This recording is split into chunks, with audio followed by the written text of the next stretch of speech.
నాన్న అప్పుల ఊబిలో కూరుకుపోయాడు. అందుకే ఊళ్ళో తలెత్తుకు తిరగలేక దొంగలాగా పారిపోయాడు. నీకెక్కడైనా కనిపిస్తే నా మాటగా చెప్పు. అయ్యగారు వెంటనే 100 రూపాయలు ఇమ్మంటున్నారని. లేదు, మా అప్పు 10 రూపాయలు మాత్రమే. మేము ఆ అప్పు తీర్చేశాం. మీరు అబద్ధాలు నోర్మూయ్! ఇంకొక్క మాట కూడా మాట్లాడుకో. కాదని మాట్లాడేవే అనుకో, గుర్తుంచుకో. ఏం చేస్తారు? ఏం చేస్తారు? చంపేస్తారా నన్ను?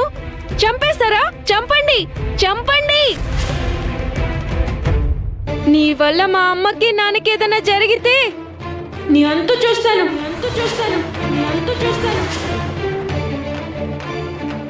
పాండురంగడు మిమ్మల్ని శిక్షిస్తాడు. అసే నిన్ను